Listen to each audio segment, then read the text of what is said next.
As Matt LaFleur put in the press conference, a nightmare that turned into a dream. I couldn't put it better myself. Out of the last 15 years that I've been at Lambeau, that was the most thrilling victory that I've ever been at. I'm so used to us being up by 2 scores and closing it out. We're coasting to the finish line, but down 17 points in the fourth quarter, 18 points to be able to close it out and won. And that is what you call a 60-minute ball game. Let's go ahead and fucking open up this damn tab, Dave. Cheers, I'm buddy. Woo, even though it's been an hour after the game has finished, I am still amped over here, and emotions are riding extremely high. Let's see if either of us can remember anything of what just transpired. I blacked out for a little bit. Do we want to go excitement first, or do we want to rewind this and kind of bring it to a crescendo? I'd say ride the motions while we can. Right. I've been over here trying to keep the buzz alive before I die down. We flipped the script from last week, so we gave up the 12 points to lose it last week. We come back with 18 points in the fourth quarter. Young team, lots of mistakes early. Then you get the playing with. What's that? The Packers won, right? And we did need a Mason Crosby field goal, Bella. But I mean, that's what you're gonna get. You're gonna get mistakes early and often, or even late in crunch time. But the nice thing with young talent is they've never been there before, so they can kind of just rise and not feel the pressure. That's what they were saying in the post game too. This young team, we're so naive that we don't know any better. Right. I don't want to get into coach talk like LaFleur would be and saying that, hey, we didn't flinch, we didn't blink, and that the team just kept fighting. But it's true. Our defense gave up 10 points for the day. I'm like, shit, they're keeping us in it. We just need one score to get us back on track. And it was 17-3. Knew there was a ton of fight left in this dog, and that in today's NFL, no lead is big enough. I mean, what was it last season that we saw the Vikings come back from like a 28-0 deficit against the Colts? I'm like, let's just get a score on the board and see what we can be able to make out of it. But all it takes is one, right? I'll say this out to all Packers fans, because maybe this was some people who cut it off at halftime. This is a whole new era of love at Lambeau. We got to get used to this, people. Like, we got to learn how to win. Like Dave mentioned, we are going to have times that we're down bad, and it's not to be able to give up on the coaching staff or to kick us to the curb saying, let's look forward to next year. The talent is there, but you're going to have these type of games. And we're fortunate that we finished out on the positive end of it. My dad left at halftime to be able to beat the traffic. And he's like, we'll see if we can pull this thing off. We're down 17 points. I'm not sure if we're going to be able to make anything of it. I'm like, well, my butt is going to be parked in this seat the rest of the game. And let's just see what we can be able to make out of it. I mean, you guys fan however you guys want to fan. I can't fan that way. Especially, I go up to Lambeau once a year. The game could be 40-0. I'm staying until the clock hits 0. Not because they're going to come back, but because I'm not going to be there for a whole other year. So I want to enjoy the vibe of Lambeau. I want to enjoy the scenicness of it. Like, I want to watch the team that I've been rooting for since I was 4 years old. Like, there's no point in buying hundreds of dollars worth of seats and then just taking off and being like, well, we're down 2 scores or 3 scores. This isn't going to work out. Like, you clearly see it's a young quarterback. It's a young team.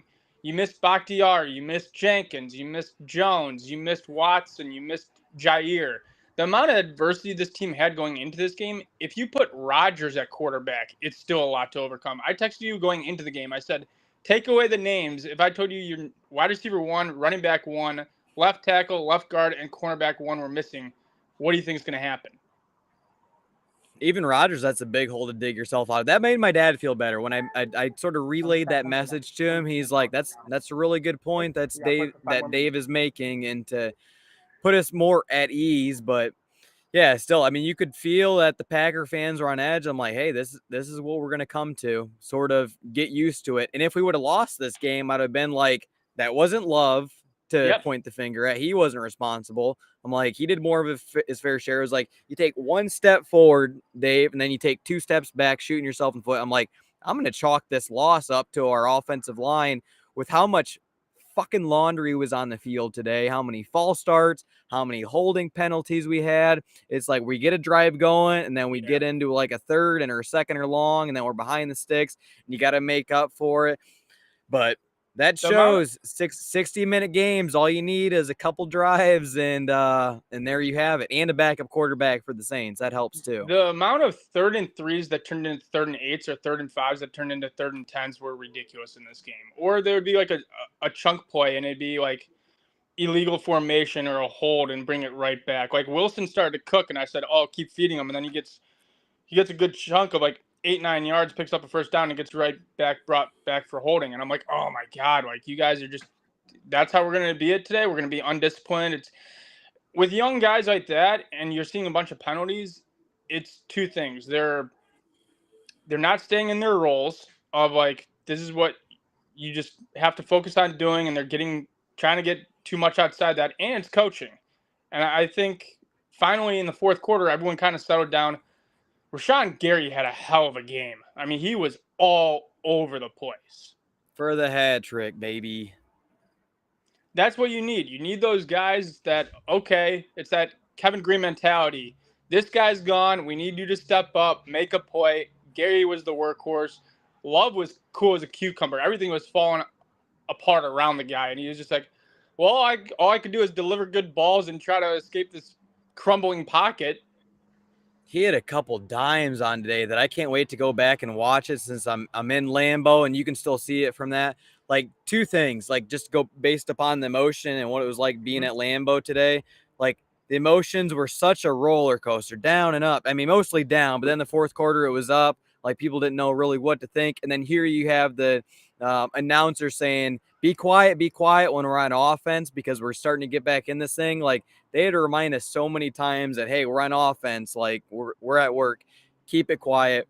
And the moxie that I've seen out of Love, he has, if you had asked me, does he have more Love in him or does he have more Favre? I mean, I think it's a combination. But yeah. Or whatever I said. Does Love have more Favre or Rodgers in him? I think he has more Favre. There was a first down that he picked up with his legs and the emotion that he showed and sort of like the clutch gene that he's like, hey, we got this sort of thing when whether he had his tongue hanging out of his mouth or not. I'm like, that's some Favre type of rallying cry that I love to see that we've been missing that, Dave, for like the last handful of years or not, that the team sees that. They're getting behind it. LaFleur is, everyone else. There's no quitting this dog. It's just so inspiring as a fan base to see that. And all it takes is a couple passes to get us going. When we basically gave up on the run game after maybe even the first quarter, we gave up on the run game. Probably quarter and a half. Yeah, it was just out the window. And we were texting each other. And I said the run game, just they don't trust the offensive line to get a push and they don't trust the backs to find the hole. So it was a lot of quick game. That means I'm buying more into Love stock. Like, yeah. Now it's small sample size of 2 games, but you add in everything that was counting against him. Huge W by the new 10. They pretty much did everything to not win this game. I mean, the trick play on fourth down, Wilson throws a bad pass, then Love's kind of stumbling with it and slips and throws a bad ball. Wicks was wide open on the play. Musgrave up the seam was wide open, but that was overshot. I mean, clearly you score 18 points in the fourth quarter to come back and win.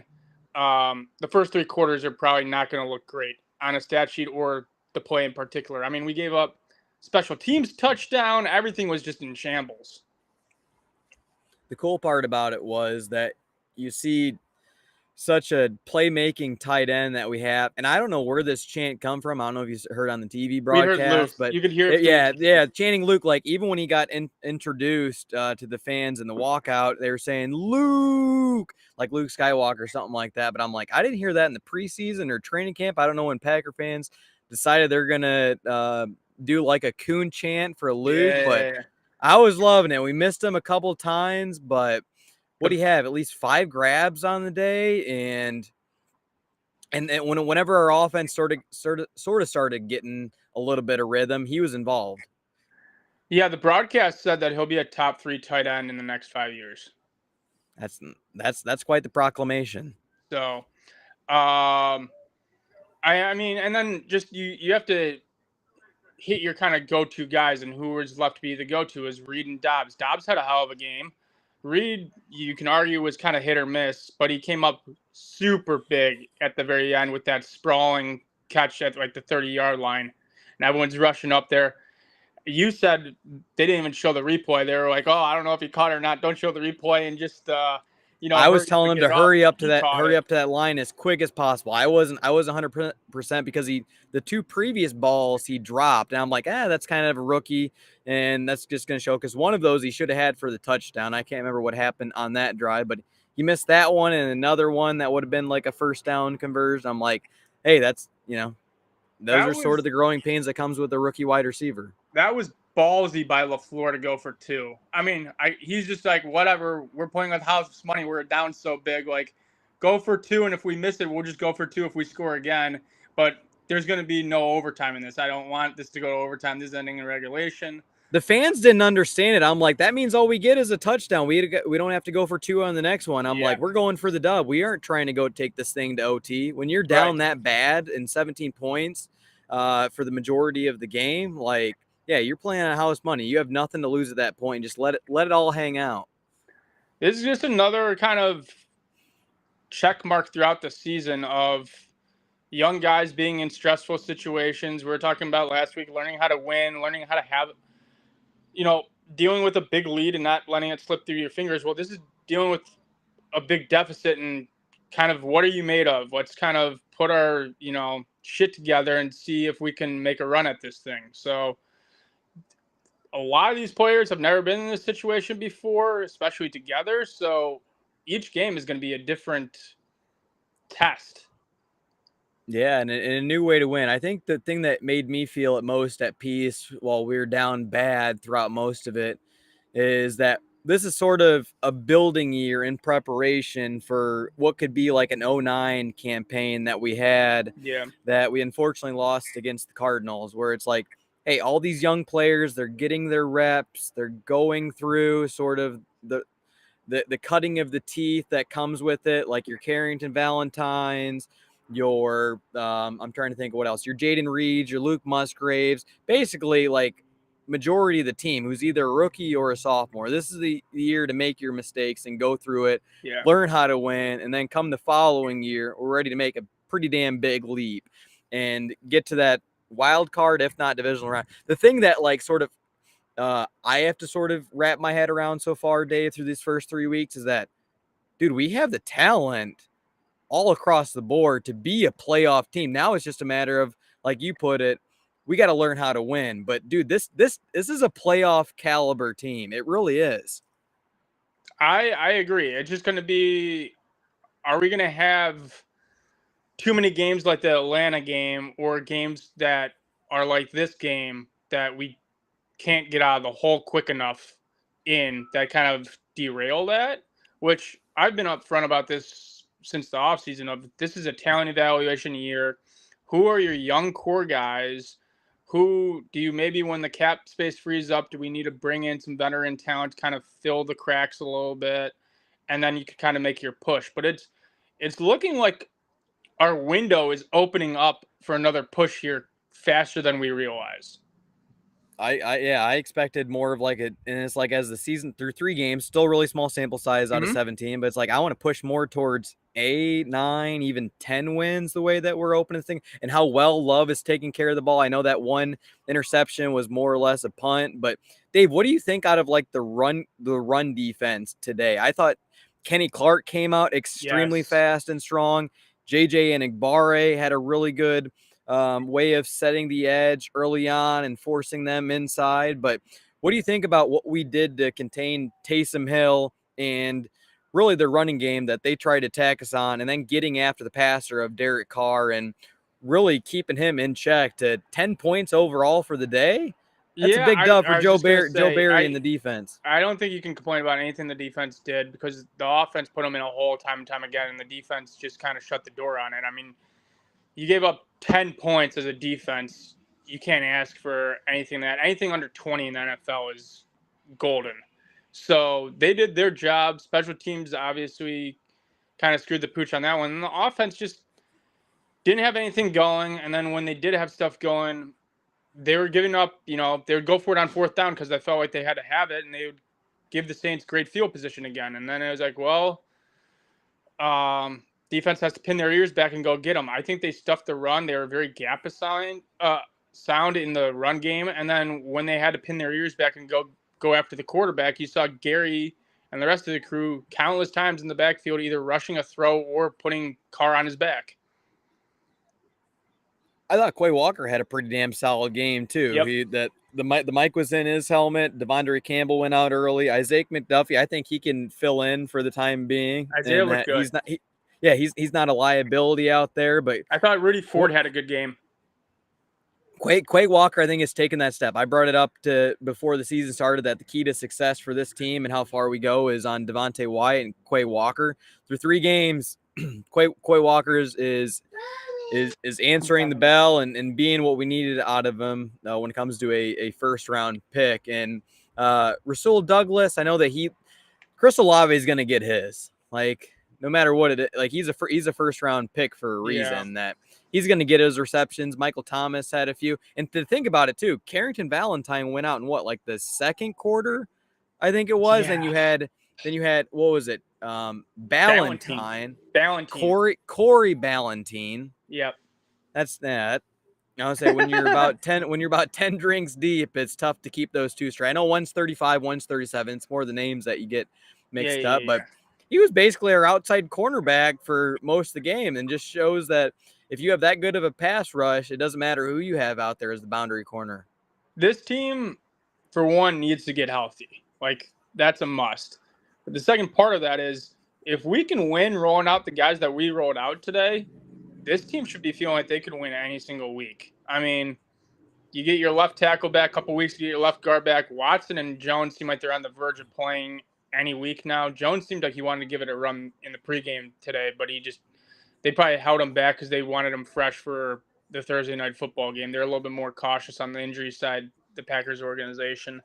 The only time I was nervous in this whole game was when we went for the extra point to take the lead. Everything else was house money. And then I realized, well, we can win this thing. Don't miss this thing and send it to overtime. We just got the hardest part, which is the 2-point conversion. That's when you puckered. The kicker comes through. I only puckered up when we got back out there on defense, and then I saw Jameis Winston hit, I think it was Chris Olave along the sidelines for a chunk play.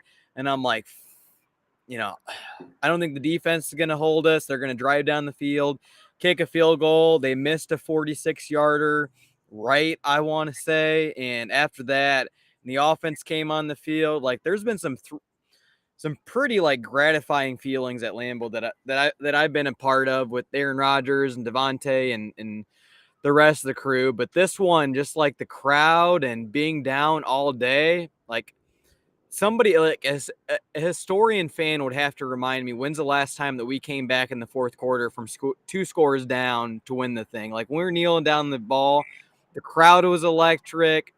The ovation that they gave Love when he was running into the tunnel, those are things that I'm going to remember for the rest of my life. It's a hell of a way to start your campaign at your first start in Green Bay, is what they just accomplished today. The whole team's behind Love. Love seems like he's willing to put the team on his back as well. This is a fun group, man. It's a young group. It's a fast and big group, but I mean, there's a lot of character to this team too. And so it's going to be fun to follow their progress and see what happens. But I just can't help to think, but all the things that were counting against him, and he was basically one-dimensional on offense. Like A.J. Dillon, I don't know how many snaps he even had in the second half. I felt bad for him. Yeah, I felt bad for him at the time. I saw Patrick Taylor in there a bunch, Emmanuel Wilson. It's like, all right, is it maybe finally time to see what else is out there? Because he didn't have a passing game. His offensive line was doing no favor. The thing is, though, I'm not kidding. Like, he truly did not flinch. And the guy, I don't know what it looked like in the TV broadcast when they showed his face, but the dude that Love kept us cool the whole Yes. entire time. Yeah, he had a couple of good scrambles, and for the most part, he didn't really go out of bounds. I mean, that one tipping toeing up the sideline, he eventually goes out of bounds, but he turned it upfield, and he's like, "I'm still gonna keep motoring." Man, that's a hell of a game to go to today. Hopefully, they kind of keep on rolling next week when I shoot up to Green Bay and give you a visit.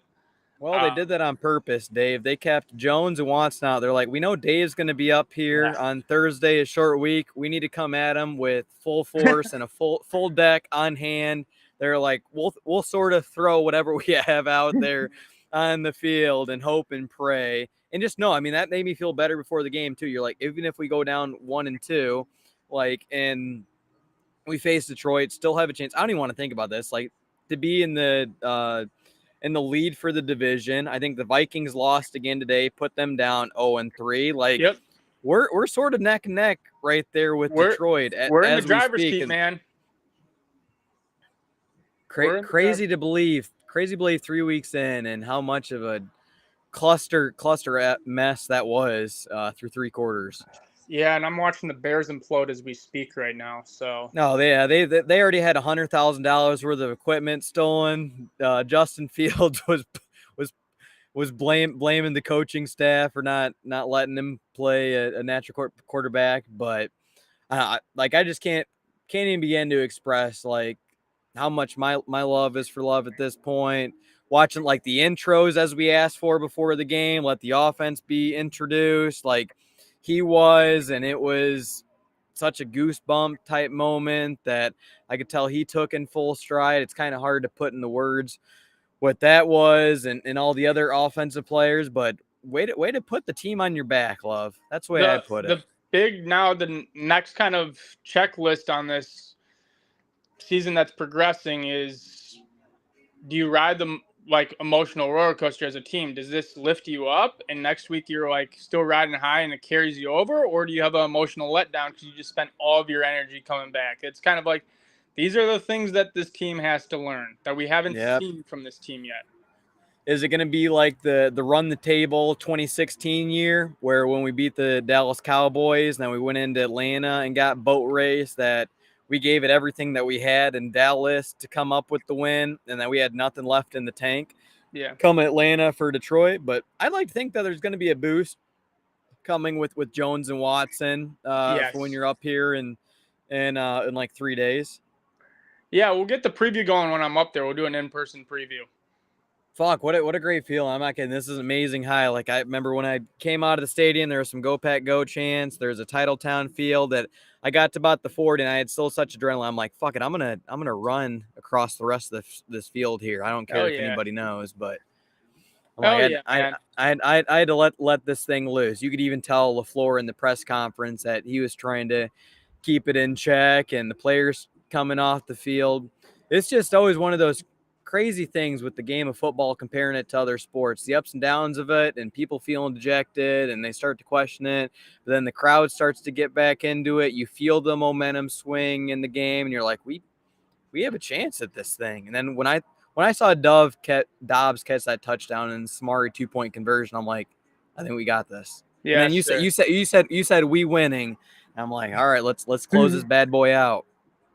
Yeah, I like it. I like the phrase "we win in." So, all right, Jordan, you keep that same energy going all the way till I get there. I gotta do some family things. But man, what a great feeling! Made my Sunday. We're gonna carry it over till we see each other in person, live from Green Bay on Thursday. It'll be one for the ages, Dave. A long time coming, my dude. A long time coming. 7 years coming. I don't know what the exact number is, but we cannot wait. All right, man. Go Pack, go. Hell of a week. Hell of a win. Cheers, bro. All right, man. Enjoy it. Will do. Cheers, Packers on the Rocks.